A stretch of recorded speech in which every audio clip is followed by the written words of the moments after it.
मित्रों नमस्कार, प्रणाम। मैं हंसराज चौधरी, संस्थापक श्री नवग्रह आश्रम सेवा संस्थान की ओर से आप सभी लोगों का हृदय से स्वागत करता हूं, प्रणाम करता हूं। मित्रों, आज मैं एक बहुत महत्वपूर्ण विषय की जानकारी आप लोगों को देना चाहता हूं। एक शब्द होता है एलोपैथी में, यानी कि जिसको आप मेडिकल डिपार्टमेंट कहते हैं, उसमें एक शब्द काम आता है प्रोटोकॉल, ट्रीटमेंट प्रोटोकॉल जिसे बोलते हैं।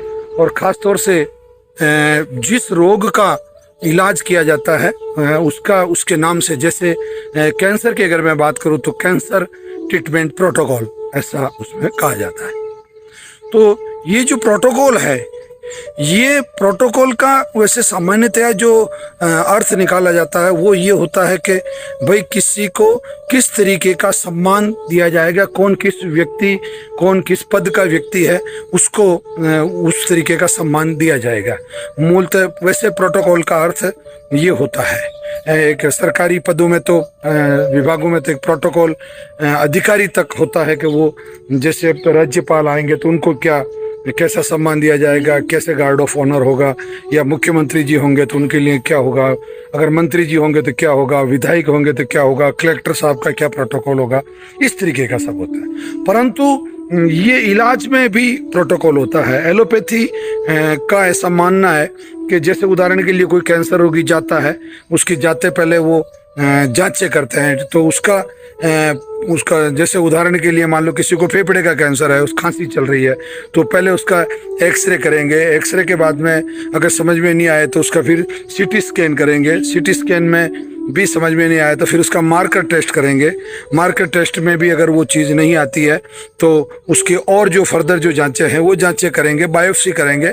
और जब पता चल जाएगा कि इस व्यक्ति को कैंसर हो चुका है तो उसको वो एक मीटिंग करेंगे। उस मीटिंग में ऑन्को डिपार्टमेंट के, यानी कि कैंसर विभाग के जितने अलग अलग विभाग उस चिकित्सालय में, उस हॉस्पिटल में मौजूद है, वो जैसे उदाहरण के लिए उसमें सर्जरी ऑन्को सर्जन आएंगे, ऑन्को फिजिशियन होंगे, और ऑन्को थेरेपिस्ट होंगे, ऑन्को डाइटिशियन होंगे। इस तरीके के मतलब बहुत पूरा एक लंबा चौड़ा एक उनका एक विभाग होता है। मैं कहूँ कि उनका एक प्रोटोकॉल है। तो वो सभी लोग बैठ के और उस पेशेंट के बारे में डिस्कस करेंगे।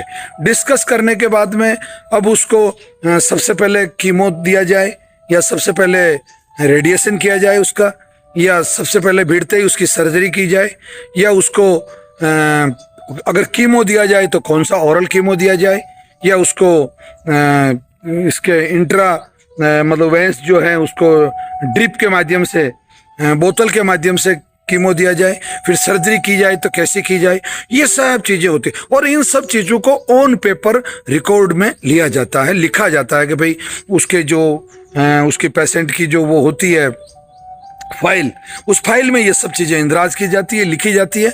और उस दिन जो चीज़ तय हो जाती है उस चीज़ से बाहर कुछ नहीं किया जाता। यानी कि आप इसको समझने की कोशिश करें कि भाई एक बार लकीर खींच दी उन्होंने तो उस लकीर से वो बिल्कुल अलग नहीं जाता। जैसे उदाहरण के लिए पेशेंट कह रहा मुझे साहब बहुत ज़्यादा उल्टी हो रही है, मैं तो बोले नहीं आपको तो कीमो लेना पड़ेगा, उल्टी हो रही तो इसका कोई इलाज नहीं, हमारे प्रोटोकॉल में है।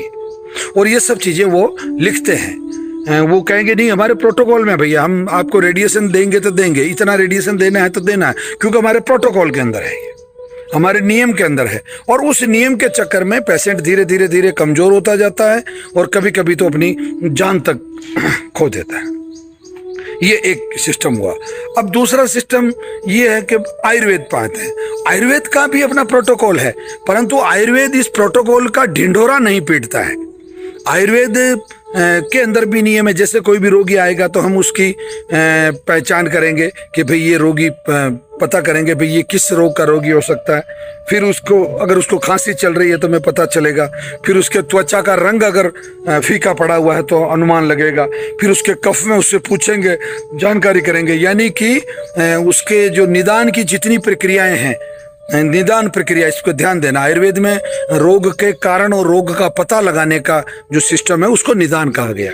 तो इस निदान प्रक्रिया से रोगी गुजरेगा, उसका पता लगाएंगे, और जब ये तय हो जाएगा कि भाई लग रहा है कि इसको जो चेस्ट है, जो फेफड़े हैं, उसका कैंसर है, तो ऐसा पता करने पर बाकायदा आयुर्वेद भाई का भी अपना प्रोटोकॉल है।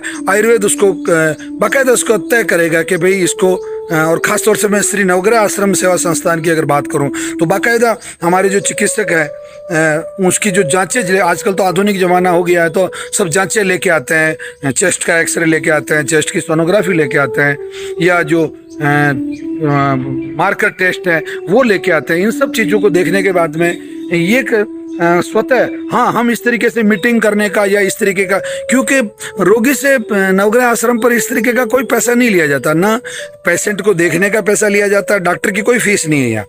क्या फीस लेंगे कैंसर के रोगी से, और वो तो उसको तो भगवान ने वैसे ही सताया हुआ है।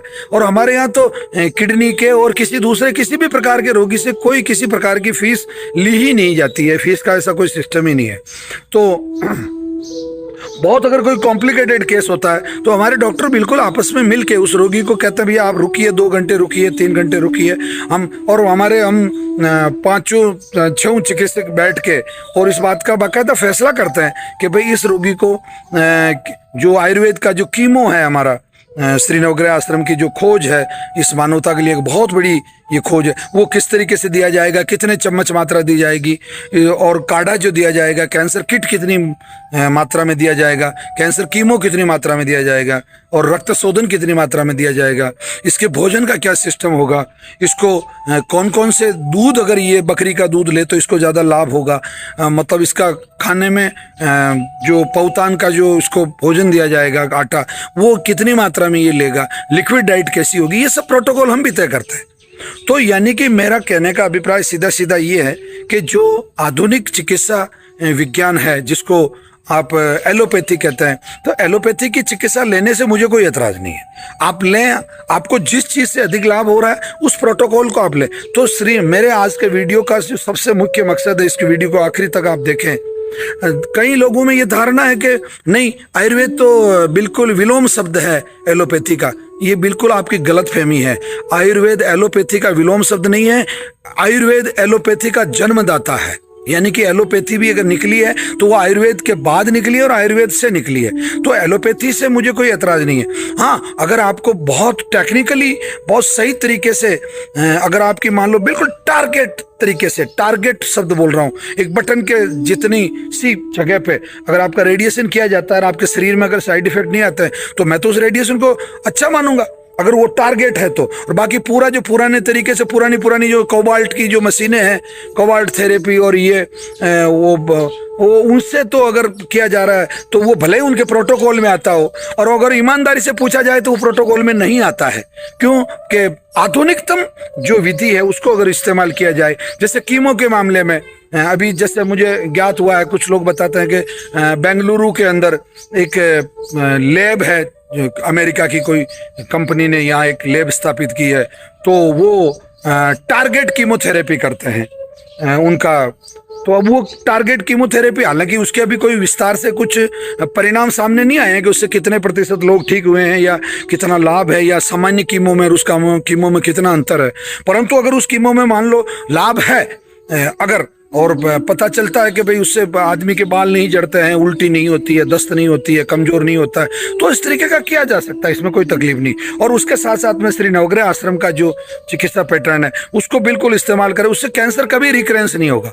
ये मेरा अब तक का अनुभव है। जो लोग बहुत ईमानदारी के साथ में चिकित्सा ले रहे हैं उनका कैंसर अभी तक, पिछले 6 वर्षों में मैंने किसी व्यक्ति का कैंसर रिकरेंस होना नहीं सुना है, जब तक कि वो रोगी कोई बहुत गंभीर लापरवाही ना करे। या तो इसका मतलब सीधा सीधा ये हुआ आज के पूरे वीडियो का कि मेरी ऐसी इच्छा है, मैं ऐसा चाहता हूँ कि एलोपैथी, होम्योपैथी, आयुर्वेद, नेचुरोपैथी, सभी चिकित्सा पद्धतियों के विशेषज्ञ लोग मिलके एक बार आए मंच पे। मैं इसमें मतलब आगे होके उन सब के साथ काम करने को तैयार हूँ, सब सुविधाएं देने को तैयार हूँ। सभी मिलके अगर एक ऐसा एक प्रोटोकॉल बनाया जाए कि भाई ये चीज़ें आयुर्वेद की सबसे अच्छी हो सकती है, जो कि निस्संदेह अच्छी है, इस मामले में कोई संशय नहीं।